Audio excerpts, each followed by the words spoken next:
Olá, meus irmãos, hoje é sexta-feira e nós estamos meditando o Evangelho de Mateus, capítulo 9, versículos de 27 a 31. Quem os fala aqui é o Padre Beto Badiani e nós, além do Evangelho, estamos meditando também a leitura do profeta Isaías, que fala para nós sobre os surdos ouvirão as palavras do livro e os olhos dos cegos verão no meio das trevas e das sombras. Então, diante dessa profecia de Isaías, nós podemos entender o contexto do Evangelho de hoje, que fala para nós sobre a cura destes dois cegos. Então, o Evangelho do tema dos cegos nos faz esse elo com as leituras do dia de hoje. A primeira leitura revela a composição do povo messiânico, do povo de Deus. Naquele dia, os surdos ouvirão as palavras do livro e os olhos dos cegos verão, no meio das trevas e das sombras. E assim, meus irmãos e minhas irmãs, a profecia diante do que Jesus vem fazer. Ele é o Messias que vem nos libertar. Somente o Senhor pode nos ajudar a enxergar melhor. E o texto do Evangelho de hoje fala dos dois irmãos, dos dois cegos. No Antigo Testamento, a cegueira muitas vezes era considerada como um castigo. E isso a gente vê em várias citações da palavra de Deus. Por isso, neste sentido, a cegueira é uma metáfora e ela expressa uma forma de visão espiritual. E a salvação trazida pelo Messias é descrita como luz para o cego. E assim o Messias tem como missão, entre outras, devolver a vista aos cegos, curar nossas cegueiras. Mateus nos falou que dois cegos gritaram a Jesus: "Tende piedade de nós, filho de Davi." O grito era um sinal de uma necessidade desses homens. Eram gritos fortes como um sinal de protesto e de um sofrimento muito intenso que esses homens passavam. Há gritos em silêncio que não são gritantes, mas há gritos gritantes que não dizem nada. O que me preocupa não é o grito dos maus, mas é o silêncio dos bons. É uma necessidade fortemente sentida. E assim, quando esses homens gritam, "Filho de Davi, tende piedade de nós", eles reconhecem em Jesus um título messiânico e querem dizer: Jesus, tu és aquele que há de vir, aquele que foi prometido pelos profetas. E em ti, Jesus, nós colocamos a nossa esperança e por isso a ti nós gritamos. É o grito do pobre submetendo a sua vida à ação de Deus.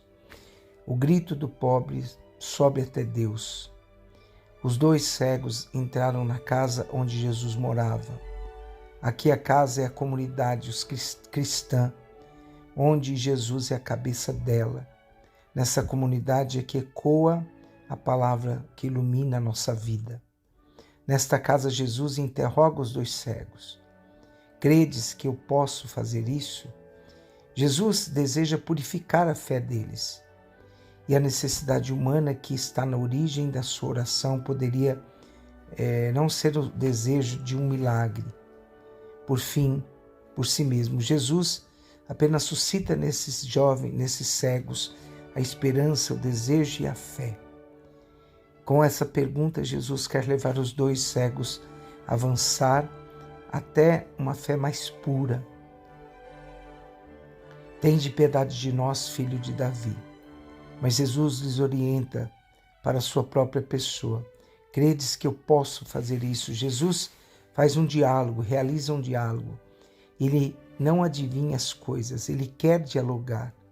Hoje em dia o diálogo não é mais uma opção, e sim uma necessidade.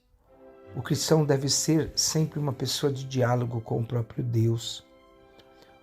Os sacramentos que nós vivemos na igreja, eles não são atos mágicos, mas são sacramentos que requerem fé e diálogo com o próprio Deus. E quando Jesus pergunta: "Credes que eu posso fazer isso?", logo eles responderam sim. E aconteceu o milagre. Os olhos se abriram e cumpriu-se aquilo que o profeta Isaías havia dito no Antigo Testamento. Os surdos ouvirão as palavras do livro e os olhos dos cegos se verão no meio das trevas e das sombras. Dar a vista aos cegos era um dos sinais de salvação definitiva, era símbolo da liberdade. Abrir os olhos dos cegos significava tirá-los dessa escravidão que os fazia viver longe da palavra de Deus, longe da vida comunitária. Hoje eles poderiam meditar e ver a palavra. Encontraram-se com Cristo, escutando a palavra de Cristo. É o dom da cura de Deus agindo. Filho de Davi, a oração dos dois cegos, é simples. É um grito que brota do seu sofrimento. E assim, meus irmãos, nós precisamos aprender desses cegos. Acreditar na pergunta que Cristo faz a cada um de nós. Acreditam que eu possa curar vocês? E assim nós nos deixemos curar por Jesus, porque Jesus quer que nós sejamos. Ele é a luz, iluminado por Ele, nós somos a luz do mundo, no mundo em que estamos vivendo. Uma pessoa que é iluminada por Jesus e pela sua palavra é uma pessoa agradável com as pessoas humanas, com seus irmãos, educada na forma de acolher. É iluminado e ele abraça com generosidade o amor e a criatividade. O Advento nos convida, meus irmãos, a permanecer nessa contemplação da verdadeira luz, que é o próprio Cristo, que veio para nos abrir os olhos. Despertai, Senhor, o vosso poder e vinde para que vossa proteção afaste os perigos a que nossos pecados nos expõem e a vossa salvação nos liberte. E que o Senhor ilumine a nossa vida e a sua vida para que sejamos curados para curar. É preciso chegarmos próximos de Jesus para que sua luz possa ser refletida em cada um de nós. Abençoe-vos o Deus Todo-Poderoso, o Pai, o Filho e o Espírito Santo. Amém.